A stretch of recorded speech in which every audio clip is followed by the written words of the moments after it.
That night, after my mother's memorial service at a small church in Santa Monica, I returned to our penthouse apartment with heavy feet and an empty heart. The murmurs, condolences, and polite hugs still clung to me like a thin layer of smoke. I just wanted to take off the black dress, wash off my makeup, and bury my face in a pillow without forcing another smile. But fate wasn't done with me. As I stepped into the bedroom, the soft glow of the nightlight cast long shadows on the ivory wall. Tyler's iPad, my husband's, sat carelessly on the nightstand. A notification lit up the screen. Can't stop thinking about last night, same time tomorrow? I froze. My mind hadn't caught up yet. The grief from my mother's service was still raw, yet my eyes locked onto the screen like they'd been hypnotized. I unlocked the device without hesitation. Within seconds, everything I had believed in began to shatter. Messages, photos, hotel bookings, and steamy exchanges unmistakably between Tyler and someone named Rachel, who I quickly recognized as the new intern at his firm. She was only 24. I collapsed beside the bed, my palms ice cold. The irony was cruel. While I had been falling apart over my mother's death, my husband was checking into hotels in Beverly Hills with a girl young enough to be her granddaughter. I didn't cry. Maybe I had already run out of tears after 3 months of watching Mom fade away. What remained was a deep, aching silence and a simmering fury, like molten lava beneath the cracked mask of composure. Tyler and I met during my final year at UCLA Law. He was 8 years older, a teaching assistant with a warm smile and listening eyes. 14 years together, 6 years married, 3 failed rounds of IVF, and dozens of hormone injections that left my stomach swollen and bruised. I thought we were a team, a family waiting on a miracle. Turns out, the miracle he wanted was happening in someone else's bed. I remembered the familiar lines. Just a late meeting. She's new, I'm mentoring her. Each one now slapped me across memories I once cherished. The emergency trips, the late gym sessions, all forming a perfectly calculated lie. Tyler hadn't just betrayed our marriage. He betrayed every drop of sweat I shed trying to hold our life together. Most people imagine that women find out through confessions or dramatic confrontations. Not me. I found out in silence, no screaming, no warnings. Just one message. And my whole world caved in. I locked the iPad and placed it neatly back. My hands trembled, but I kept my breathing steady. My mother used to say, if you can't trust anyone else, at least trust yourself. And in that moment I knew, I wouldn't beg, and I wouldn't plead. Tyler had no idea the woman he once called wife had just been reborn, out of darkness, betrayal, and the ashes of an old life. I spent the rest of that night on the floor of my office, the desk lamp casting light onto the worn-out rug. On my computer screen, I created a new folder, The Truth. Inside it, I saved every screenshot of the messages between Tyler and Rachel, arranged chronologically. From the flirty beginnings to coded references I guessed were nicknames for hotel meetups. I traced each location. Marriott Santa Monica, the Peninsula, even the resort I had once planned for our anniversary. Used by them before I even told Tyler about the idea. I reopened Tyler's old work email, still accessible from when he asked me to help fix his calendar. There I found hotel invoices attached to expense reports, casually labeled as prospective client meetings. That client wore tight dresses and called my husband Ty Bear. Disgusting. I didn't think of Rachel as the other woman. She was just a tool Tyler used to fill the void he himself created. I wasn't going to fight over him. I wasn't going to scream. I was going to plan. The next morning, I reached out to an old friend, Joanna Reeves, now a private investigator specializing in financial misconduct. We had gone to law school together, but she'd taken a different path, chasing the truth quietly and with precision I never imagined possible. We met at a small cafe in Pacific Palisades. I told her everything without flinching. Joanna listened silently, flipping through a black leather notebook. Amelia, she said once I finished, you don't just want to catch your husband cheating, you want to bury his reputation. I looked her straight in the eyes. I want justice. 4 days later, Joanna handed me a file so thick I had to open it twice to believe it was real. Hotel booking history through the company account. Dinner receipts marked as investor meetings. That included only 2 entrees. One vegetarian, the other champagne and scallops. Vehicle reports showed Tyler had driven the office Lexus to Malibu at least 8 times in 2 months, coincidentally the same days I sat in the IVF clinic alone. I didn't need proof of the affair. I needed proof that he abused company resources and his position of power for personal gain. And now, I had everything. But the biggest surprise came from Tyler's own desk drawer, where he kept a silver USB stick with no label. I found it while he was out on yet another partner meeting that Wednesday. What did it contain? Internal market expansion plans Tyler wasn't authorized to possess, scanned merger contracts with a real estate investment firm, and a list of employees marked for upcoming layoffs, none of which had been officially disclosed. I copied everything onto a separate drive, then placed it all back exactly as it was, untouched. Proof of abuse of power, corporate deception, and violation of security policies. I didn't intend to report it unless he forced my hand. Now I needed a stage. Through a former colleague of Tyler's from the marketing department, I found out that his company, Lennox and Rudd, was holding their quarterly strategic meeting the following Thursday morning, on the 19th floor of their Century City headquarters. All department heads, legal representatives, and the board would be present. One interesting detail, Tyler wouldn't attend, he had a personal client meeting. I assumed with Rachel. I just needed to make sure she'd be there. I called the office with a calm tone. Hi, I'm Mr. Mitchell, Tyler's assistant. He's overseeing the new marketing campaign and has requested that intern Rachel Peterson present the user feedback data at the upcoming meeting. The secretary hesitated, but after I emphasized this was a special request from Mr. Tyler, she agreed. Rachel would be there, Tyler would not. As for me, I would arrive right on time with 2 carefully packed suitcases and the calm resolve of a woman who had shed her illusions, but not her strength. I used to think infidelity was the worst blow in a marriage. I was wrong. There's something worse than cheating, greed, and betrayal of trust in business. Joanna hadn't just given me files on secret getaways and shady expenses. She showed me a side of Tyler I had never seen before, a man orchestrating fraud. Turns out his relationship with Rachel wasn't just about office rendezvous. It was part of a bigger scheme, funneling money from the main company into a shell company co-owned by Tyler and someone named Kyle Brennan, the new CFO. Rachel, naturally, was compensated with designer handbags, luxury trips, and a fancy consulting role, with no job description. It took me nearly 2 weeks to map the money trail. Everything was covered up neatly. A company called Vector Synthesis received strategic investments from Lennox and Rudd, which were then filtered through fake contracts to mask the movement. Joanna's expression hardened. Tyler didn't just betray you, she said. He's using his company like an ATM. I met her gaze. I'm not just taking his wife from him. I wanted him to lose everything. I began reaching out to the people Tyler had dismissed or pushed aside. First on the list was Ethan Caldwell, a major investor Tyler had publicly humiliated during last year's shareholders meeting. I'd met Ethan once at a legal conference. When I asked for a meeting, he responded immediately. We met in his downtown LA office. Every detail, from the abstract painting on the wall to the espresso he brewed himself, reflected precision. I'm guessing this isn't about a contract clause this time, he said with a wry smile. I placed the file on his desk, said nothing. After skimming for 10 minutes, his demeanor changed. How long has he been doing this? Ethan asked, voice colder now. I'm not sure, I replied, but if I uncovered this much, I'm certain the SEC could uncover more. He leaned back in his chair, eyes never leaving the documents. What do you need from me? I need your signature on an updated corporate charter, I said. There's a new clause, allowing shareholders to remove the CEO if there's evidence of ethical or financial misconduct. I paused. And I need your help getting Tyler to sign it. Ethan pressed his lips into a line. He won't read it, not if he thinks it's just routine governance. I met his gaze steadily. Exactly. The next evening, I sent Tyler an email with an attachment labeled Governance Update, requested by legal.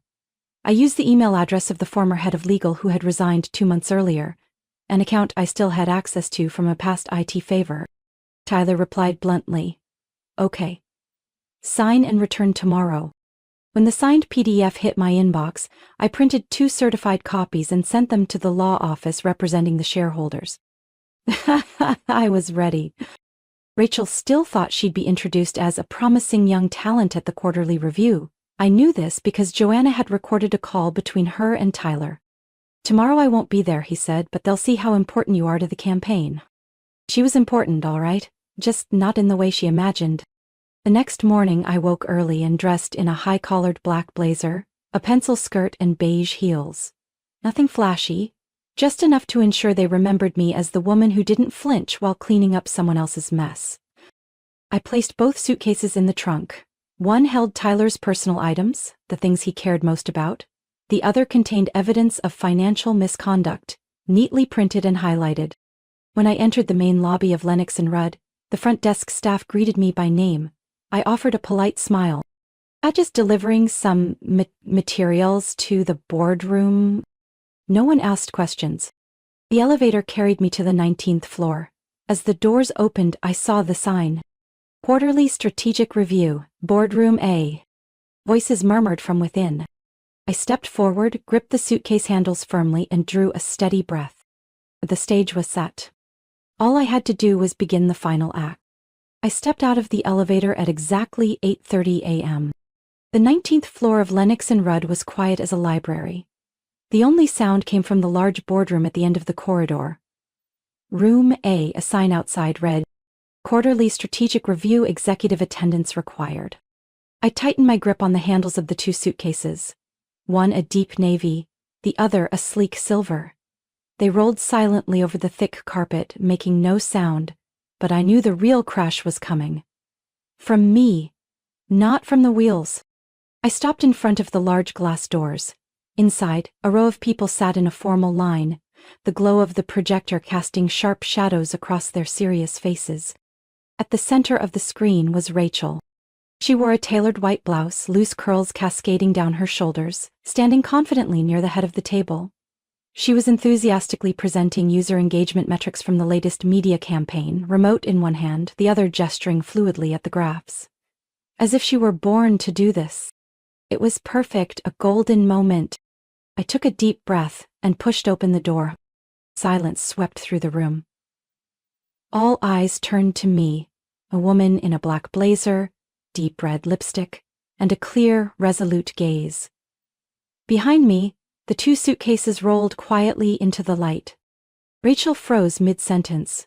She stared at me, then at the luggage, then back at me, as if her brain couldn't process what was happening fast enough. I stepped forward slowly, stopping right across from her. "Good morning," I said calmly, as if opening a standard legal briefing. "I'm Amelia Carter, the wife, or rather soon-to-be ex-wife, of Tyler Mitchell." A low murmur rippled around the table. I turned toward Rachel, giving her a faint, knowing smile. "I believe you're familiar with these items."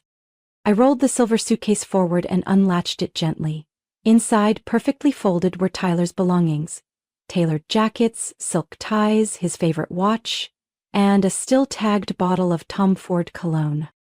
I picked up a white Zegna dress shirt, one Tyler always sent for dry cleaning separately, and casually tossed it on the table in front of Rachel. "People liked wearing this to meetings. You knew that, didn't you?"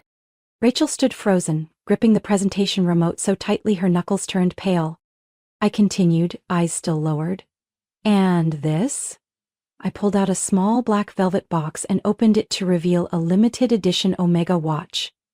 "Our first anniversary gift. I suppose it suits his new replacement better now." I placed the watch squarely in the center of the table. No one said a word. Then, from the second suitcase, I retrieved a thick document tied neatly with a red ribbon. I brought a few documents. In here is a detailed breakdown of every expense Tyler approved for business trips, where clients never showed up, but Rachel always did, sometimes with spa receipts and seafood dinners to match. Several people around the table began glancing at each other. One man at the far end even coughed, clearly suppressing a smirk. I placed the file in front of the CEO, Mr. Grant Harlan, who stared at me as if waking from a long, uneasy dream. I assume your company has a clear policy about misuse of company funds for personal purposes? I asked, my voice unwavering. Rachel opened her mouth, then closed it. Her cheeks were flushed deep red. Her hand trembled slightly. She turned to Mr. Harlan as if pleading for backup, but he remained still, his eyes locked on the documents.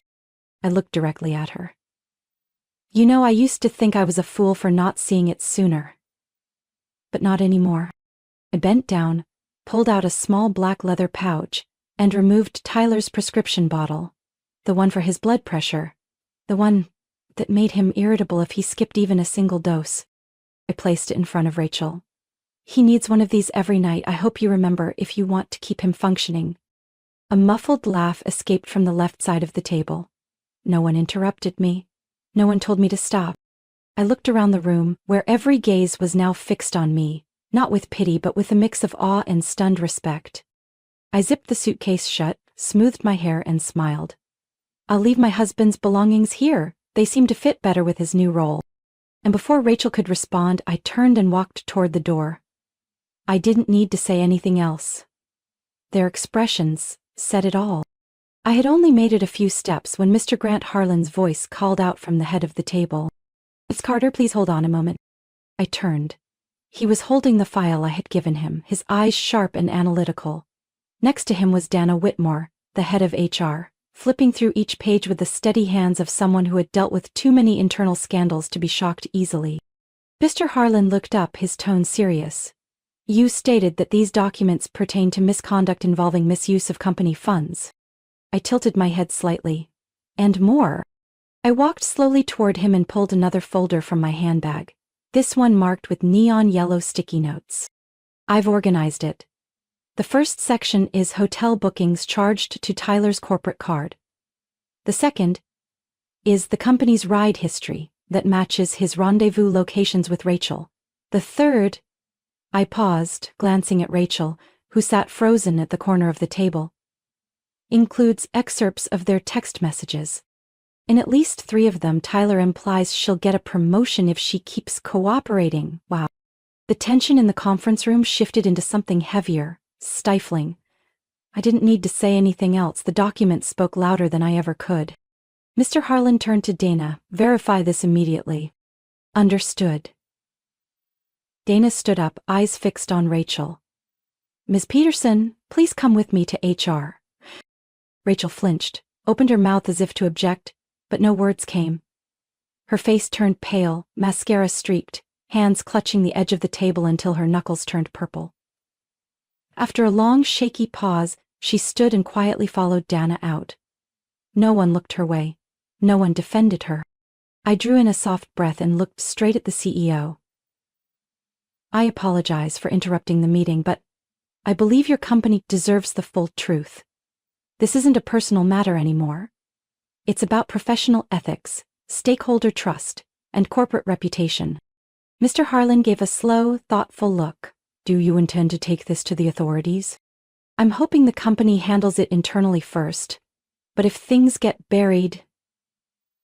I left the sentence hanging. He understood. After a beat of silence, he stood and walked around the table, stopping in front of me. You're an attorney, correct? I used to be head of legal at Shoreline Strategies, now I consult independently. Ever considered corporate ethics training? I was caught off guard, but kept my composure. I've taken a few small contracts, but haven't worked with larger firms. He gave a faint smile, something he hadn't done all meeting. Maybe it's time you did. I didn't answer. I hadn't come here looking for career opportunities. I came to end a betrayal and protect the values I still believed in. As I walked out of the conference room, the looks from around the table had shifted. No longer shock or curiosity, but respect. The silver suitcase remained in the middle of the room, a naked symbol of a downfall fully exposed. I had no reason to take it back. What was inside no longer belonged to me. I'd left behind an entire story and every piece of evidence justice might need. On my way out, my phone buzzed. A message from a familiar number. I'm waiting in room 602. Text me when you're done. I smiled faintly, calmly hit forward, sent it to the company's internal ethics email. ethics@lennoxrudd.com, with a note. Seems Mr. Mitchell's urgent business just checked in on time. I was going to let the truth detonate itself. Just as I stepped out of the elevator, my phone rang. His name lit up the screen, Tyler Mitchell, calling at 8:47 a.m., fitting just as Rachel was likely trembling in HR and his suitcase still sat in the middle of the executive boardroom. I wasn't surprised. I picked up, held the phone to my ear and said nothing. "Amelia," his voice came through like ice water down the throat. "Where are you? What's going on with Rachel? Why did she text 'she knows everything' and then disappear?" I kept my voice soft as silk, sharp as glass. "You should ask yourself, Tyler, because everything I know came from the two of you." Silence on the other end, just for a beat. Then his tone dropped, lower, harder, edged with threat. "What did you—" I turned back down the long hallway, heading toward the glass doors that opened to the high-rising balcony. Los Angeles glowed below, but all I heard was the breath of a man who once swore never to lie to me. "This isn't over, Amelia," he growled. "If you're trying to humiliate me in front of the company, I won't go easy on you in court. You know the law better than anyone." I laughed softly, not out of mockery, not from sadness, just that calm, steady confidence that comes from holding the final card. "Tyler," I said, "did you forget who wrote our prenup?" He paused. I continued. "It was my draft. Your attorney reviewed it, signed and notarized it. It clearly states, if either party is unfaithful, the other keeps all personal assets acquired before marriage, which means the house in Westward, the investment accounts, the shares in Shoreline Strategies, they're all mine. And you, Tyler Mitchell, don't even get a 2-bedroom condo unless I say so." I heard a sharp inhale on his end, the sound of rage barely contained by whatever pride he had left. "You really think you can destroy my reputation with a few pictures and texts?" "You're right," I replied calmly.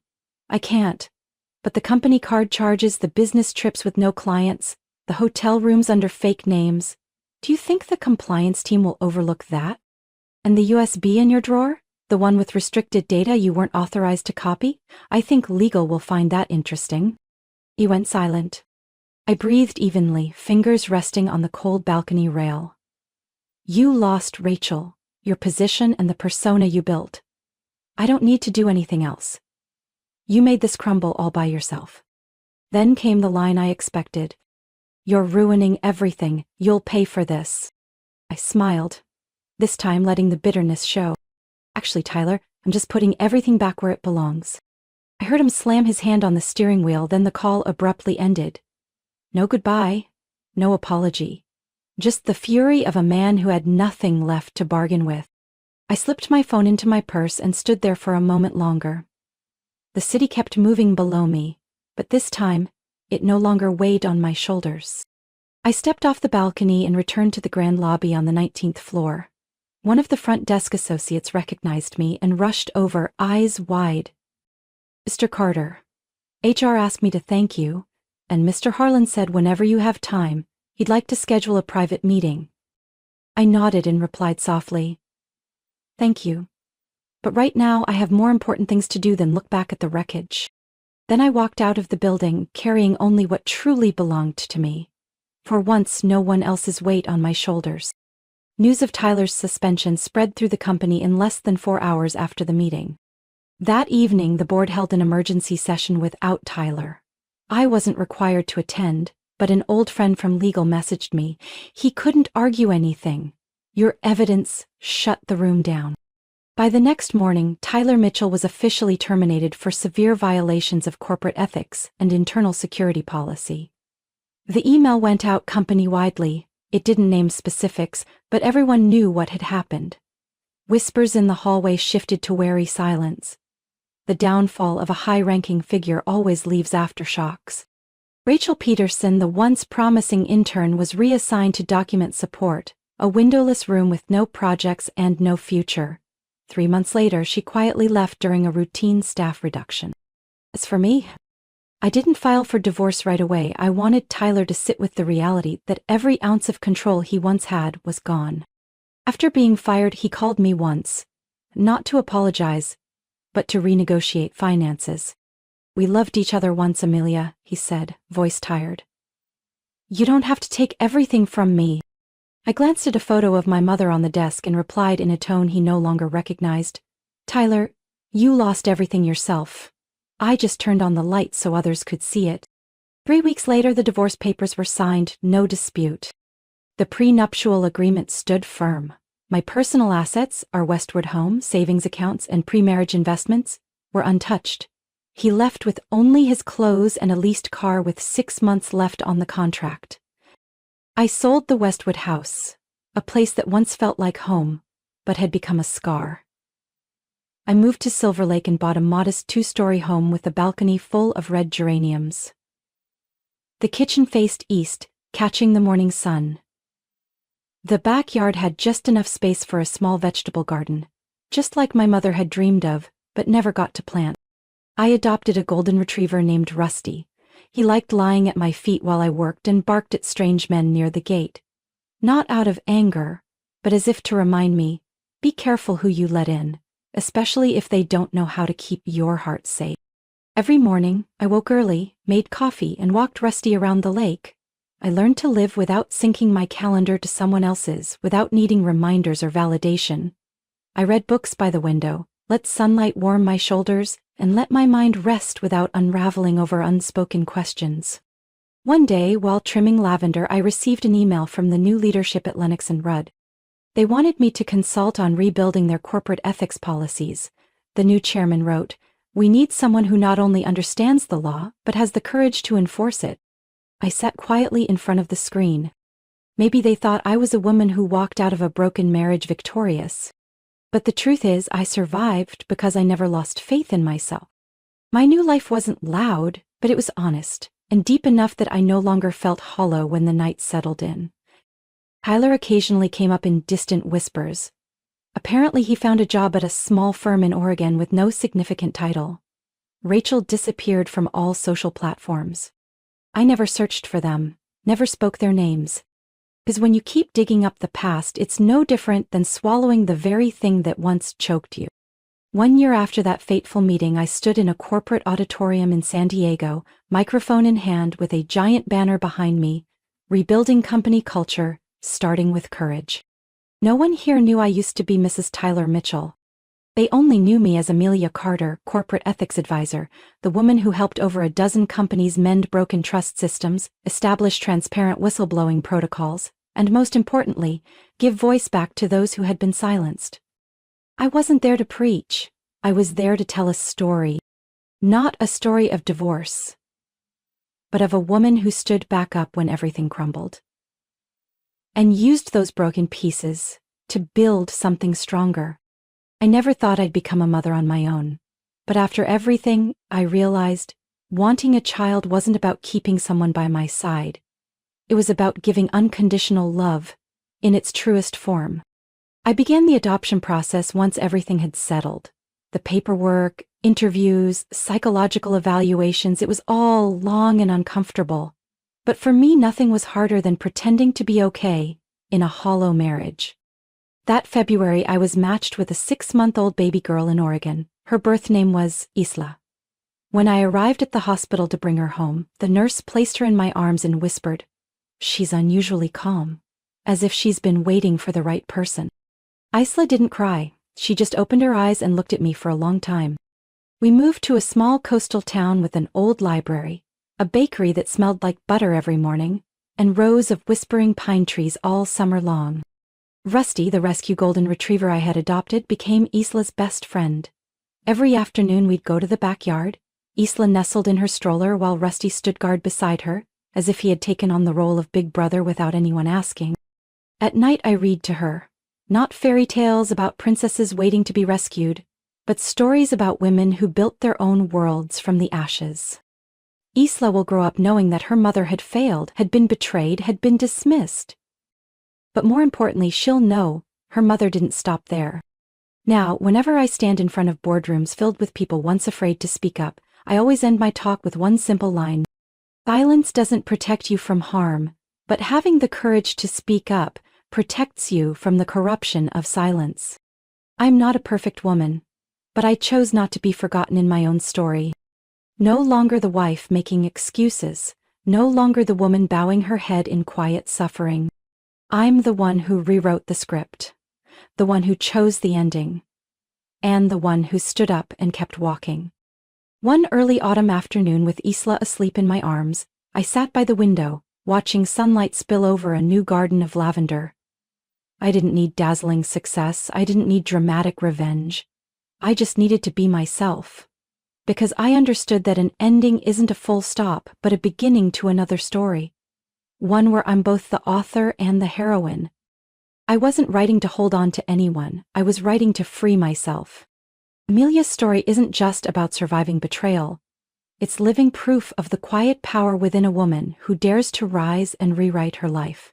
In the real world, many people are silently carrying wounds.